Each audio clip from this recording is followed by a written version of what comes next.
Max TV ప్రేక్షకులకు వినాయక చవితి శుభాకాంక్షలు.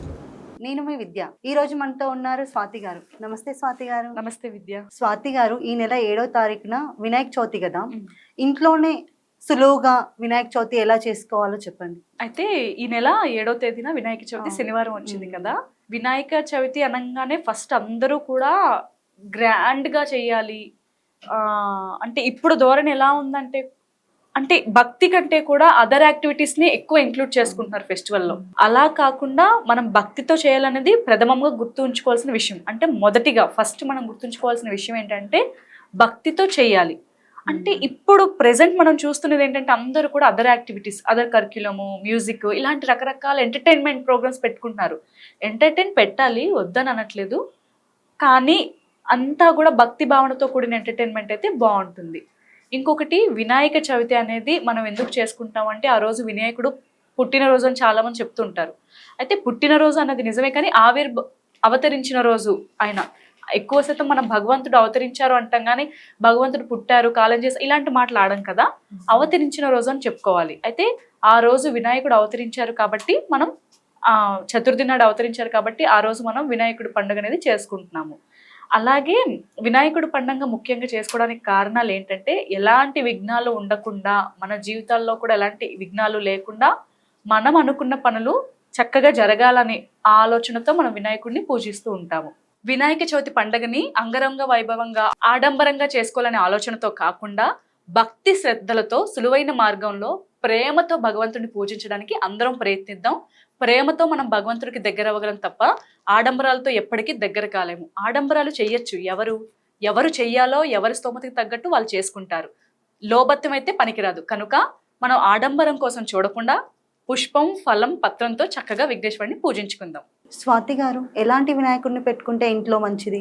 Colourful గా ఉండాలి అనుకున్న వాళ్ళు ఇప్పుడు ప్లాస్టర్ ఆఫ్ ప్యారిస్ వినాయకుడిని కూడా పెట్టుకుంటున్నారు. అయితే కలర్ఫుల్ గా ఉండడానికి పెట్టుకుంటున్నారు. అవి పెట్టుకోవచ్చు, పెట్టుకోకూడదని నన్ను.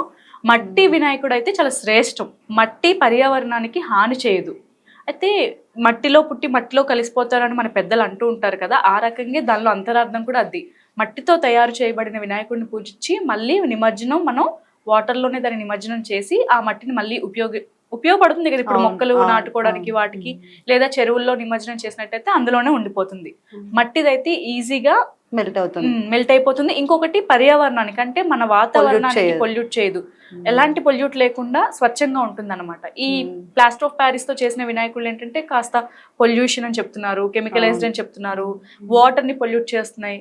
వాటర్ లో ఉన్న జీవరాశులకి కూడా హానే కదా. ఇప్పుడు అది ఎక్కువగా వాటర్ లో ఆ కంటెంట్ ఎక్కువ అయిపోతే జీవులన్నీ ఏమవుతాయి, మరణిస్తాయి.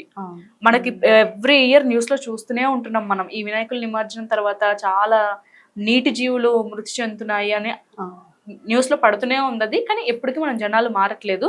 అయితే ఈ రకంగా ఉన్న వినాయకులు ఏంటంటే చాలా కలర్ఫుల్ గా ఉంటాయి, అట్రాక్ట్ చేస్తాయి. అది పూజించకూడదు అని చెప్పను, ఎందుకంటే ఎత్తైన విగ్రహాలు అన్ని కూడా మనకు అందులోనే తెచ్చి పూజిస్తున్నారు కాబట్టి. వీలైనంత వరకు మట్టి వినాయకుడిని పూజిస్తే మనం పర్యావరణాన్ని రక్షించుకున్న వాళ్ళం అయితే అవుతాము. సులువుగా ఎలా చేసుకోవాలని అడిగారు కదా విద్య. అయితే వినాయక చవితి చేసుకోవడానికి ముఖ్య కారణాలు ఏంటంటే, వినాయక చవితి చవితి రోజు వినాయకుడిని పూజించడం వల్ల మనలో ఉన్న భయం, ఆందోళనలు, ఎలాంటి ఆటంకులు లేకుండా జీవితం బాగుంటుందని మన పెద్దలు చెప్తారు. ఇదొకటైతే వినాయకుడిని చాలా సులువుగా పూజించుకోవచ్చు. పెద్ద హైరాణ పడిపోయి అంగరంగ వైభవంగా చెయ్యాలని ఏమీ లేదు. వినాయకుడికి ప్రేమగా పూజ చేసుకోవాలి. స్వాతి గారు, వినాయకుడి తొండం ఎడమ సైడ్ అని కొంతమంది, కుడి సైడ్ అని కొంతమంది అంటారు కదా, ఎలాంటి అంటే ఎటు సైడ్ వినాయకుడిని తొండం ఉంటే బాగుంటుంది అంటారు? అయితే మనం బాగా అబ్జర్వ్ చేసినట్టే ఎడమ వైపు తిరిగినా మంచిదే, కుడి వైపు తిరిగినా మంచిదే. అయితే బిజినెస్ లో అంటే వ్యాప్తంగా ఉన్న వాళ్ళు, వ్యాపారంలో పెట్టుకోవాలనుకున్న వాళ్ళు కుడివైపు తిరిగి పెట్టుకుంటే చాలా మంచిదని అంటున్నారు. మనం ఇంట్లో పూజించుకునే వినాయకుడు అయితే ఎడమ వైపు తిరిగి ఉంటే శుభాలు జరుగుతాయి అని సాంకేతికంగా చెప్పుకుంటున్నారు. అయితే ఆఫీస్ లో పెట్టే వాళ్ళు మాత్రం రైట్ సైడ్, కుడివైపు. ఆఫీస్ లో పెట్టాలి, ఆఫీస్ అభివృద్ధి అవ్వాలి అనుకున్న వాళ్ళు కుడివైపు పెట్టుకోవాలి. ఇంట్లో గృహపరంగా ఇంట్లో పూజించడానికి అయితే ఎడమ వైపు పెట్టుకోవాలి. ఈ రకంగా అయితే ఇప్పుడు మనం తెచ్చుకునే వినాయకుడికి మాత్రం ఇది వర్తించదు, ఎందుకంటే ఇది మనం నిమజ్జనం చేయడానికి తెచ్చుకుంటున్నాం. ఎలా ఉన్నా పర్లేదు, ఈ రకంగా తిరగాలి, అలాగే ఉండాలని వీటికి నియమాలు అక్కర్లేదు. మనం బ్రాస్ లో గాని, వెండిలో గాని, ఇంకా లేదు టెంపరీగా ఈ ప్లేస్ లో ఈ వినాయకుడిని ఉంచుకుందాము అనుకున్నప్పుడు మాత్రం ఈ కుడి ఎడమ వైపులు చూసి తెచ్చుకోవాలి. ప్రెసెంట్ మనం వినాయక చవితి రోజు పూజించుకోవడానికి తెచ్చుకునే వినాయకుడిని మాత్రం ఎటువైపు తొండం ఉన్నా పర్వాలేదు, ఏదైనా కూడా ఆ రోజు వినాయకుడిని తెచ్చి పూజించుకోవడమే మనం అదృష్టంగా భావించుకోవాలన్నమాట. అయితే స్వాతి గారు, వినాయకుడికి ఎలాంటి ప్రసాదాలు సమర్పిస్తే మంచిది? ప్రసాదాలు అంటే వినాయకుడికి ఉన్న తలభాగం వచ్చేసి మనకి అందరికి తెలిసిందే ఏనుగుది. అయితే ఏనుగు ఎప్పుడూ కూడా ఆయిల్లో వేగిన ఫుడ్స్ తినదు, అంతే కదా. అయితే భగవత్ స్వరూపం కాబట్టి మనం ప్రసాదాలు పెట్టచ్చు, కానీ ఆ రోజు చవితి రోజు మాత్రం ఆవిరిలో ఉడికించిన నైవేద్యాలు పెట్టాలి. పాల తాలికలు, పప్పుండ్రాలు, ఆంధ్ర వైపు వచ్చేసి పప్పుండ్రాలు చేస్తారు, కుడుములు చేస్తారు, తర్వాత రవ్వ కుడుములు చేస్తారు, బియ్యం పిండితో కుడుములు చేస్తారు. ఇలా రకరకాలుగా ఆవిరి పైన ఉడికించిన నైవేద్యాలు మాత్రమే మనం వినాయకుడికి పెట్టుకోవాలి. ఇవాళ రేపు మనం చాలా మందిని చూస్తున్నాము, పులిహోర పెడుతున్నారు, గారెలు పెడుతున్నారు, పూర్ణాలు. అయితే ఇవన్నీ పెట్టకూడదని నేను చెప్పను, కానీ వీటికంటే కూడా ప్రథమంగా మనం విఘ్నేశ్వరుడికి పెట్టుకోవాల్సిన నైవేద్యాలు అంటే ఆవిరి పైన ఉడికించిన ఏ పదార్థమైనా పెట్టచ్చు. చెప్పాను కదా, మనం మోదక్స్ చేసుకోవచ్చు, తర్వాత కుడుములు, పప్పుండ్రాలు, అంటే ఆయిల్లో బాగా డీప్ ఫ్రై చేసినవి కాకుండా ఆవిరితో ఉడికిన ప్రసాదాలు చేసి పెడితే చాలా మంచిది. ఇవేవి చేయడానికి ఓపిక లేదు, ఎంత హైరాణ వద్దంటే చక్కగా అటుకుల నైవేద్యం, అరటి పళ్ళు, కొబ్బరికాయ, ఈ రకంగా పెసరపప్పు, వడపప్పు, పెసరపప్పును బాగా నీళ్ళలో నానబెట్టి అందులో కాస్త పంచదార, కొబ్బరి తురుము, కొబ్బరి బాగా ప్రీతి అని మనం వింటూ ఉంటాము, నారికేల చాలా ప్రీతి అని. అలాగే ఎలంకాయ పండు తెలుసు కదా మనకి, ఎలంకాయ, కొబ్బరిని బాగా వాడి ఇప్పుడు మోదక్స్ ప్రిపేర్ చేశారు అనుకోండి, బెల్లము కొబ్బరి కలిపి దాన్ని బాగా పాకం పట్టి దాన్ని మధ్యలో పెడతాము, పైన బియ్యం పిండిని మనం మధ్యలో పెట్టి, స్టఫ్ మధ్యలో పెట్టి పైన బియ్యం పిండితో కవర్ చేసి ప్రిపేర్ చేస్తాము, దాన్ని ఆవిరిలో ఉడికిస్తాము. ఈ రకంగా కొబ్బరిని యూజ్ చేసి మనం ఏ రకమైన కూడా ప్రసాదం చేయొచ్చు. అయితే ఆవిరిలో ఉడికించిన ప్రసాదాలే వినాయకుడికి ఇష్టం. స్వాతి గారు, వినాయకుడి చవితి టైంలో వినాయకుడి లడ్డు పెడతాం కదా, మరి లడ్డు పెట్టొచ్చు అంటారా? లడ్డు ఇష్టమే. అయితే వినాయకుడికి లడ్డు ఎందుకు ఇష్టం అంటే, వినాయకుడు కూడా గౌరీదేవి ఒక పుత్రుడు కదా, ఆవిడ కూడా మనకి తెలిసిన కదే, మట్టి తన శరీరం నుంచి చందనం రాసి తీసి చేశారు. తను బాల్యం అంటే తన చిన్నతనంలో బాగా లడ్డూలు ప్రీతిగా తినేవాళ్ళు అని మనకి కథల్లో రాసి ఉంటుంది కాబట్టి ఆ రకంగా లడ్డు పెడతారనమాట. చిన్నపిల్లలకి లడ్డూలు అంటే ఇష్టం ఉంటాయి కదా, ఆ రకంగా మనం బాల గణేష్ ని ప్రార్థించుకోవచ్చు, యవ్వన రూపంలో వినాయకుడిని మనం ప్రార్థించుకోవచ్చు, ఏ రకంగా కావాలి. ఇప్పుడు చిన్న పిల్లలు ఉన్నారు, వాళ్ళు ఏ రూపంలో వినాయకుడిని భావిస్తారు? పిల్లల రూపంలోనే భావిస్తారు. ఈ రకంగా పిల్లలకి లడ్డు ఇష్టం ఉంటుంది కదా, ఆ రకంగా లడ్డు పెడతారనమాట. అయితే నార్త్ ఇండియన్కి వచ్చేసి, మనం నార్త్ ఇండియా అంటే మన దగ్గర కాకుండా ఆంధ్ర తెలంగాణ ప్రాంతాల్లో కాకుండా నార్త్ ఇండియన్ వైపు వెళ్తే వాళ్ళు స్వీటే పెడతారు నైవేద్యంగా వినాయకుడికి. ఇప్పుడు మీరు చెప్పారు కదా లడ్డు అని, ఆ రకంగా బూందీ మిక్చర్ ఎక్కువగా పెడుతూ ఉంటారు. ఎటు చూసినా కూడా వాళ్ళ హాట్ చాలా తక్కువ. ఈ పండగనే కాదు, ఏ పండగకు కూడా, ఏ ఫెస్టివల్ అయినా కూడా వాళ్ళు స్వీటే ప్రిఫర్ చేస్తారు. మన వైపే పులిహోర అంటాము, పొంగల్ అంటూ రకరకాల స్పైస్ ఫుడ్ ని భగవంతుడికి అర్పిస్తాం. కానీ నార్త్ ఇండియన్ వెళ్తే మనకి శనగలు, బఠానీ, చోలేను కూడా బాగా ఉడికించి వాటిని జస్ట్ అలా ఉడికించి నైవేద్యంగా పెట్టడం, ఈ రకంగా నైవేద్యంగా పెడతారనమాట. వాళ్ళు స్వీట్ ని ఎక్కువగా పెడతారు. స్వాతి గారు, మనం ఇంట్లో చేసుకునేటప్పుడు అంటే మగవాళ్ళే చేసుకోవాలి లేకపోతే ఆడవాళ్ళే చేసుకోవాలని ఏమైనా ఉంటుందా? అలా లేకుంటే ఎవరైనా అలా ఏమీ లేదు, ఎందుకంటే విఘ్నాలు మగవాళ్ళకి మాత్రమే ఉంటాయా? అంటే వినాయకుడికి మగవారే చేస్తారు, ఇప్పుడు బయట పందిర్లో చేస్తారు కదా, ఎక్కువ మగవాళ్ళే కూర్చుంటారు కదా, అలా ఏం లేదు. మీరు గమనించినట్టయితే దంపతులు కూర్చొని కూడా పూజించుకుంటారు. మరి అందులో స్త్రీలు లేకుండా మగవాడికి దాంపత్య జీవితం జరుగుతుందా? జరగదు కదా. ఆడవాళ్ళు చెయ్యకూడదు అని ఎందుకు చెప్తున్నారో నాకు తెలియదు, కానీ ఆడవాళ్ళు ఈ పూజ చేయకూడదు అలా ఏమీ ఉండదు. భగవంతుడికి మనకి స్త్రీ పురుష భేదం ఉండదు, ఎవరైనా భగవంతుడికి సమానమే. మనము ఇవన్నీ కల్పించుకుంటున్నాం తప్ప ఆడవాళ్ళు పూజించకూడదు, మగవాళ్ళే పూజించాలి, హనుమాన్ చాలీసా మగవాళ్ళే చదవాలి, ఇలాంటి వివిధ రకమైన మాటలు ఎక్కువైపోతున్నాయి, ప్రాచుర్యంలోకి వస్తున్నాయి. కానీ భగవంతుడిని ఎవరైనా శ్రద్ధా భక్తితో పూజించుకోవచ్చు. స్వాతి గారు, వినాయక చవితి రోజు వినాయకుడిని ఏ దిక్కున పెడితే మంచిది? అయితే వినాయక చవితి రోజు అంటే స్పేస్ ఉన్న వాళ్ళు, బాగా ప్లేస్ ఉన్న వాళ్ళకైతే ఇది వర్తిస్తుంది. ప్లేస్ లేని వాళ్ళు కూడా ఇప్పుడు నేను చెప్పిన రకంగా చేసుకోవచ్చు.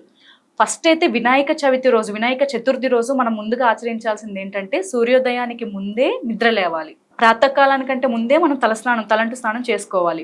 పండగ వాతావరణాన్ని మనం ముందుగానే ఇంట్లో క్రియేట్ చేసుకోవాలి. చక్కగా ఇల్లు గడపలు శుభ్రం చేసుకొని, పసుపు రాసి, పూల తోరణాలు కట్టడం, మామిడి ఆకులు కట్టుకోవడం, ఇలాంటివి చేసుకోవాలి.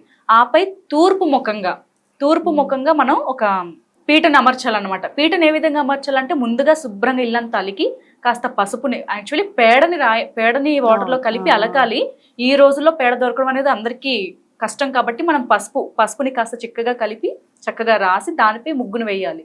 రంగులతో ముగ్గులు వేస్తే చాలా మంచిదని చెప్తారు. ఏ పూజకైనా కూడా రంగవల్లి రంగులతోనే వేయాలి, కానీ బియ్యం పిండితో కూడా వేసుకోవచ్చు. బియ్యం పిండి కూడా శ్రేష్టం. ఈ రకంగా చక్కగా ముగ్గు వేసి ఆపై పీటను అమర్చి పీటకి కూడా శుభ్రంగా పసుపు రాసి ముగ్గు పెట్టుకోవాలి.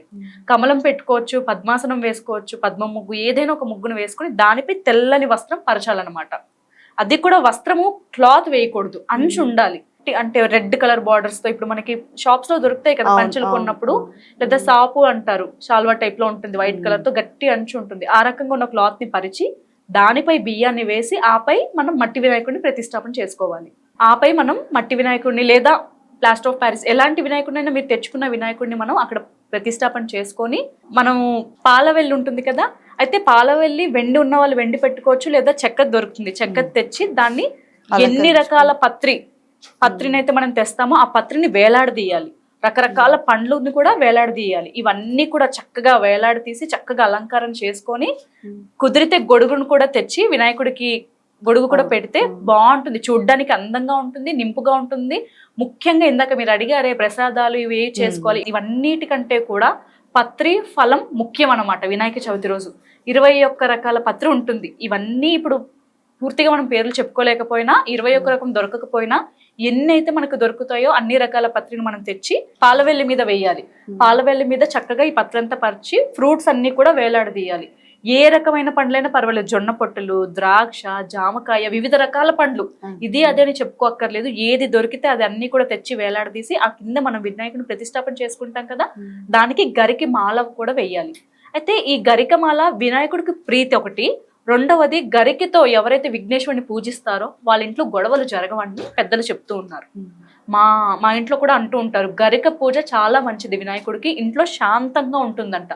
వీళ్ళు అంటే బాగా చికాకులు గొడవలు ఎక్కువగా ఉన్నవాళ్ళు, చాలా ఇరిటేటివ్గా ఉన్న వాళ్ళైతే ప్రతి బుధవారం కూడా గరికతో వినాయకుడికి పూజిస్తే ఆ ఇంట్లో వాతావరణం అనేది చాలా ప్రశాంతంగా ఉంటుందని మా పెద్దలందరూ కూడా చెప్తూ ఉంటారు. ఈ రకంగా మనం వినాయకుడిని పూజించుకోవాలి. అయితే మనం ఎప్పుడైతే బియ్యం వేస్తామో, టవల్ని పరుస్తామో, ఈ పనులన్నీ చేసినప్పుడు కూడా మనం గణపతి మంత్రాన్ని చదువుతూ చేయాలి. అంటే ఈ గణపతి మంత్రాన్ని ఎందుకు చదవాలంటే మనకి భక్తి శ్రద్ధ అన్నీ కూడా విఘ్నేశ్వరుడి పైన ఉండాలి. ఆ రోజు చేసే పూజ అయినా కూడా మనం ఏకాగ్రతతో చక్కగా చేయాలి. అయితే మనం చేసే కంటే కూడా అయితే ఇంట్లో చక్కగా అల్లరి చేయరు, కుదురుగా ఉంటారు, అలాంటి పిల్లలైతే మాత్రం ఆ పిల్లలతోనే మనం పీఠం వేయించి, ఎంతమంది పిల్లలు ఉంటే అంతమంది, 2 ఉండొచ్చు, సంతానం 3 ఉండొచ్చు, ఎంత మంది ఉంటే అంతతో పిడికెడు ఇన్ని బియ్యం గుప్పెడు వేయించడం, ఇలాంటివి చేస్తే పిల్లలకి కూడా చదువు అనేది చక్కగా అభ్యాసం అవుతుంది. తర్వాత ఏకాగ్రత, కాన్సన్ట్రేషన్ కూడా పెరుగుతుంది అని మన పెద్దలు అంటున్నారు. అయితే వేసే ప్రతి బియ్యం గింజ కూడా భక్తి భావనతో వేయాలి, గణపతి మంత్రం జపించాలి. అంటే గణపతి మంత్రం అనగానే చాలా మంది భయపడిపోతారు. ఏమీ లేదు, సింపుల్ గా గణేశాయ నమః, గంగణపతి నమః ఇలాంటి చిన్న మంత్రాన్ని మనం పఠిస్తూ ఈ ప్రాసెస్ అనేది మనం చేసుకోవాలన్నమాట. ఈ రకంగా చేయడం వల్ల భగవంతుడి పైన ధ్యాస పెరుగుతుంది, చేసే పూజని మనం ఎంజాయ్ చేస్తాము, అంటే ఫీల్ అవుతాము. ఎంజాయ్ అన్న మాట వాడకూడదు నాకు తెలుసు, కానీ ఫీల్ అవ్వాలి, మనం అది ఫీల్ అవుతూ చేయాలి. ఏదో పూజ చేసామా పూలు పెట్టామా కాకుండా ఏ పని చేసినా ఏకాగ్రతతో చేయాలి, ప్రేమతో చేయాలన్నది నా ఆలోచన. స్వాతి గారు, వినాయకుడిని పెట్టుకునే ఆచారం అందరికీ ఉండదు, కొత్తగా పెట్టుకోవాలి అనుకునే వాళ్ళు పెట్టుకోవచ్చా? చాలా మంది, ఇది విద్య మా ఇంట్లోనే జరిగింది. నా కజిన్ సిస్టర్ కి వాళ్ళ అత్తగారు ఎప్పుడో కొన్ని ఏళ్ల క్రితం వాళ్ళ ఇంట్లో ఇలాగే వినాయక చవితి రోజే పత్రి తెంపడానికి వెళ్తూ ఉంటారు కదా, ఈ రకంగా వెళ్ళినప్పుడు మృత్యు జరిగిందంట. అట్లాగే వాళ్ళు చనిపోయారు, సంథింగ్ ఏదో నాకు మా కజినే చెప్పారు. వాళ్ళ ఇంట్లో ఇప్పటి వరకు పూజలు జరగలేదు. అయితే మా కజిన్ కి చాలా ఇష్టం వినాయక చవితి అంటే. తను నాకు కాల్ చేసి అడిగితే నేనైతే చెప్పాను, ఒకరికి అలా జరిగిందని అందరికీ జరగదు, చేసుకోమన్నాను. వాళ్ళ ఫ్యామిలీలో ఇప్పటి వరకు ఎవ్వరు స్టార్ట్ చేయలేదు, మా చెల్లి చేసింది, మా కజిన్ చేశారు, హ్యాపీగా ఉన్నారు. తను అయితే చెయ్యకూడదు అని, భగవంతుడిని పూజించకూడదు చేయకూడదు అని లేదు. ఇక వాళ్ళ ఇంట్లో వాళ్ళు గట్టిగా వద్దు అని చెప్తే గొడవలు చేసుకొని మనం పూజలు చేయకూడదు. పూజ అనేది ప్రశాంతంగా జరగాల్సిన కార్యక్రమం, అంతేగాని కీచులాడుతూ గొడవ పడుతూ చేయకూడదు. ఇప్పుడు కీచులాడుతూ గొడవ పడుతూ ఉంటే భక్తి ఉంటుంది అక్కడ? ఉండదు. శ్రద్ధ పెట్టగలమా భగవంతుడి మీద? అలాంటి పూజ చేయడం వల్ల కూడా మనకి ఫలితం ఉండదు. అలాంటి పూజ చేస్తే భగవంతుడు కూడా మన ఇంట్లో ఉండి స్వీకరించరు కదా. ఇప్పుడు కీచులాడుతూ గొడవ పడుతూ ఎవరైనా చుట్టాలు వస్తారు మన ఇంటికి, వాళ్ళ ముందు గొడవ పడితే ఎంత అసభ్యంగా ఉంటుంది.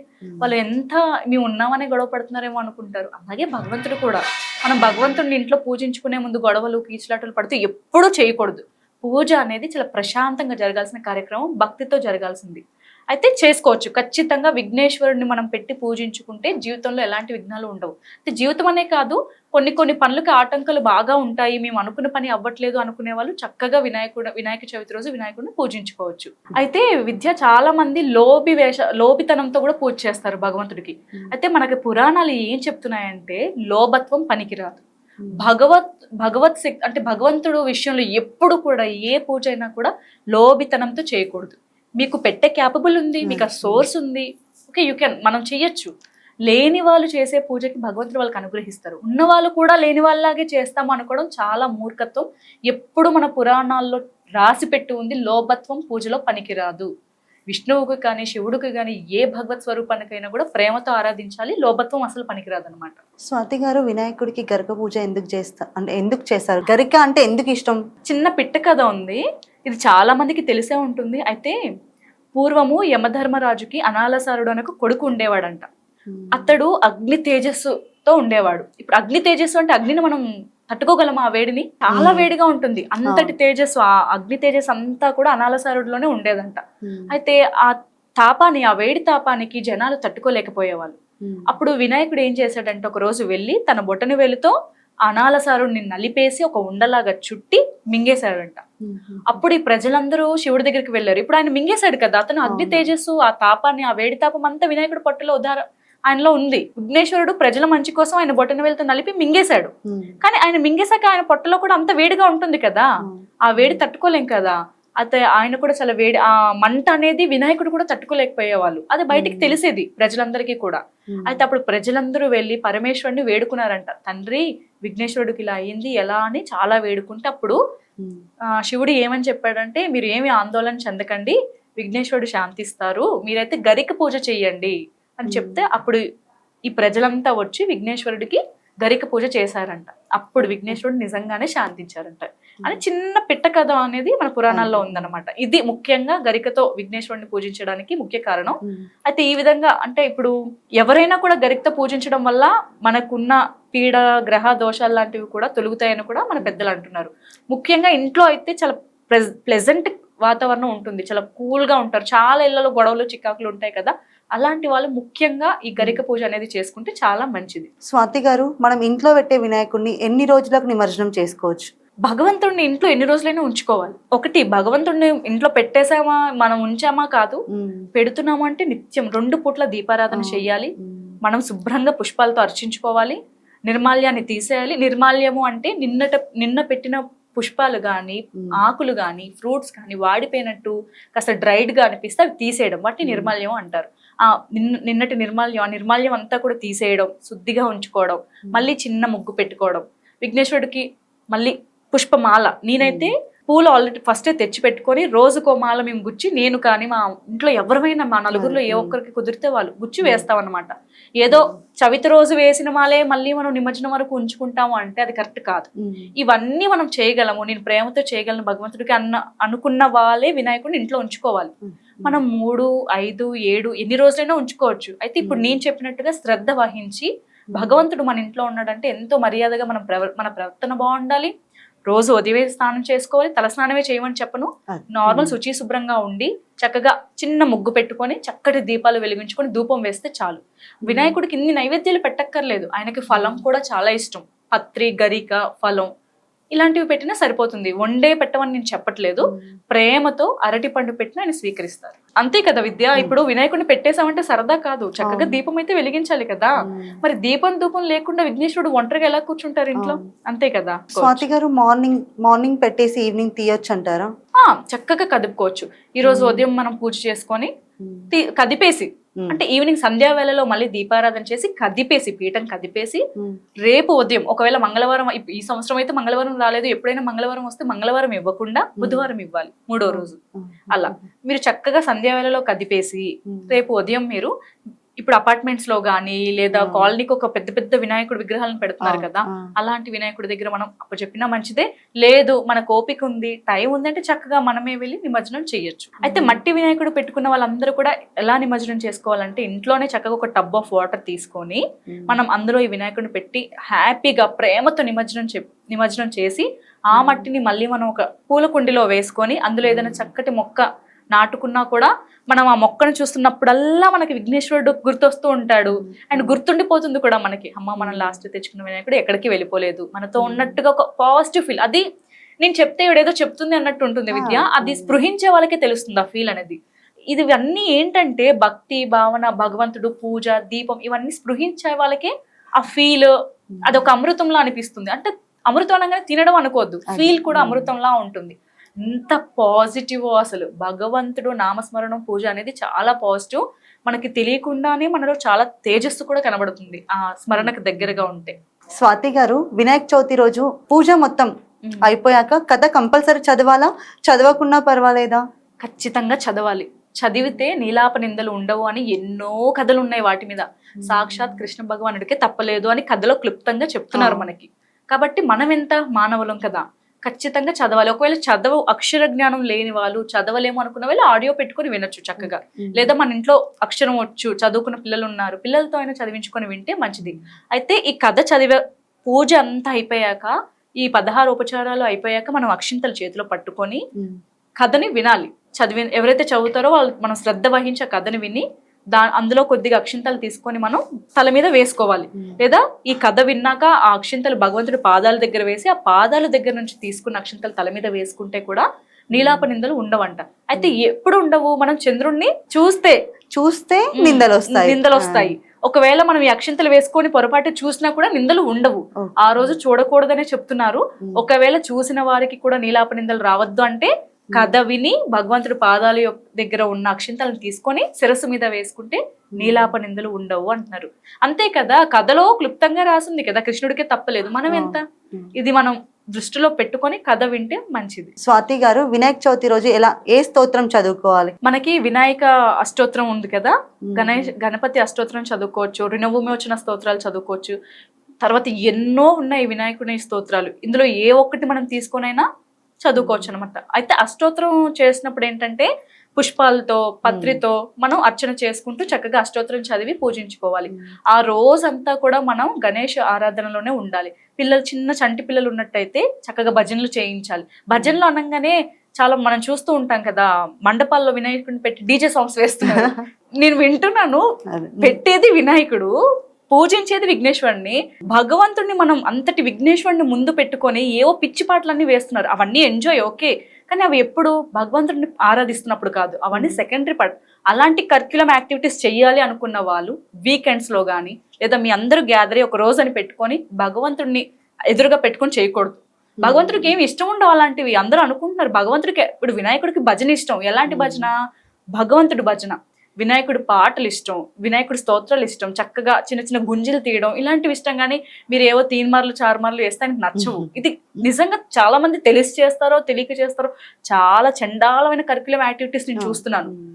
నాకు తెలిసినంత వరకు, నేను నాకు కళ్ళ ముందు జరిగితే నేను చాలా మందికి చెప్పాను కూడా, ఇది కరెక్ట్ కాదు అని నాకు తెలిసినంత వరకు. ఇప్పుడు మా వీధిలో అయితే ఆల్మోస్ట్ వింటారు కూడా. అలా నేను చెప్తూ ఉంటాను, ఇది కరెక్ట్ కాదు, ఏవో డీజే సాంగ్స్, 3 మార్ సాంగ్స్ ఇలాంటివి వేయకుండా చక్కగా విఘ్నేశ్వరుడికి సంబంధించిన సాంగ్స్ వేసుకొని, లేదా వినాయక నామస్మరణ, వినాయకుడి స్తోత్రాలు ఎలాంటివైనా కూడా వేసుకొని చదివితే చాలా మంచిది. విన్నా మంచిది, చదవనక్కర్లేదు, విన్నా కూడా మంచిది. ఈ వీడియో చూసిన వాళ్ళకైనా అట్లీస్ట్ అర్థమవుతుంది కొంతమందికైనా. కనీసం ఇలాంటి డీజే సాంగ్స్ వేయకుండా చక్కటి మ్యూజిక్ ప్లే చేసుకుంటారు. ఏమీ లేకపోతే వైలెన్ మ్యూజిక్ ప్లే చేసుకుంటారు. ఫ్లూట్, మనకి కృష్ణుడి యొక్క ఫ్లూట్ మ్యూజిక్స్ చాలా ఉన్నాయి కదా, అలాంటి ఆడియోస్ ప్లే చేసుకున్నా కూడా మంచిదే. అయితే ఆ రోజు అంతా కూడా ఇంట్లో వినాయకుడిని పెట్టుకున్న వాళ్ళైతే చక్కగా భజనలు చేస్తూ ఉదయం నుంచి రాత్రి వరకు వినాయకుడిని ఎవరైతే శ్రద్ధతో పూజిస్తారో వాళ్ళు చేసే ప్రతి పనికి ఆటంకం ఉండదు. పిల్లలు ముఖ్యంగా చదువు పైన ఏకాగ్రత, శ్రద్ధ కలగాలని వినాయకుడి ముందు కూర్చొని వాళ్ళ పుస్తకాలకి గంధం బొట్టును పెట్టుకొని చక్కగా పూజ అంతా విని, ఒక పుష్పం పెట్టినా చాలు, చంటి పిల్లలు వాళ్ళు చిన్న చిన్న బుజ్జి చేతులతో పుష్పము, ఫలం పెట్టి చక్కగా గుంజలు తీసారనుకో, వినాయకుడికి చాలా ఇష్టం అంట. గుంజలు తీస్తే నవ్వుతారంట. కొద్ది గరిక, గుంజలు తీయడం ఇలాంటివి చేసి మనస్ఫూర్తిగా భగవంతుడికి నమస్కారం పెట్టుకుంటే మంచి జ్ఞానం లభిస్తుంది. అయితే ఇప్పుడు ఈ పూజ చేస్తే 100/100 మార్క్స్ కావాలని తల్లులు అనుకోకూడదు. జ్ఞానము, శ్రద్ధ, చదువు అనేది 100/100 స్కోరింగ్ కాదు. పాపం పిల్లలు రాసిన కరెక్షన్ చేసేది టీచర్. ఆవిడ ఆల్రెడీ టీచర్స్ ఎలా ఉంటారంటే ఫస్ట్ నుంచి చదివే పిల్లలకి మార్క్స్ వేస్తారు. యావరేజ్ గా చదివే పిల్లలు ఆ రోజు ఎగ్జామ్ బాగా రాసినా మన మైండ్ అనేది ఒప్పుకోదు మార్క్స్ వేయడానికి. కాబట్టి వాళ్ళు వెయ్యరు. 100/100 స్కోరింగ్ వస్తుంది అని చెప్పను, కానీ జ్ఞానం పెరుగుతుంది. జ్ఞానం అంటే ఏంటంటే పెద్దలతో ఎలా ప్రవర్తించాలి, ఏ సమయానికి ఎలా మాట్లాడాలి, ఎక్కడ ఏ విధంగా ప్రవర్తించాలి, ఇవన్నీ తెలిసిన పిల్లలు కూడా జ్ఞానవంతులే నా దృష్టిలో అయితే. ఈ రకంగా, అంతేగాని బాగా మార్క్స్ వస్తాయని చెప్పట్లేదు, జ్ఞానం పెరుగుద్ది అని చెప్తున్నాను నేనైతే. చాలా చక్కగా చెప్పారు స్వాతి గారు, థ్యాంక్ యూ. థ్యాంక్ యూ అండి. మ్యాక్స్ టీవీ ప్రేక్షకులందరికీ కూడా వినాయక చవితి శుభాకాంక్షలు. ఈ సంవత్సరం మీరు విఘ్నేశ్వరుని చక్కగా పూజించుకొని మీ జీవితాల్లో కూడా ఎలాంటి విఘ్నాలు లేకుండా మీ పనులు అతి సులభంగా జరగాలని మనస్ఫూర్తిగా కోరుకుంటున్నాము. మీకు గనక మా వీడియోస్ నచ్చినట్టయితే మా వీడియోస్ని లైక్ చేయండి. మీకు ఇప్పుడు నేను చెప్పే ఇన్ఫర్మేషన్ చాలా వ్యాలిడ్గా అనిపిస్తే ఇంకొంతమందికి షేర్ చేయండి. అతి విలువైన సమాచారం మనతో కాకుండా మరో నలుగురికి మనం షేర్ చేసినట్టయితే మనకి తెలియకుండానే మనం చాలా కృప పొందిన వాళ్ళం అవుతాం అన్నమాట. ధన్యవాదాలు.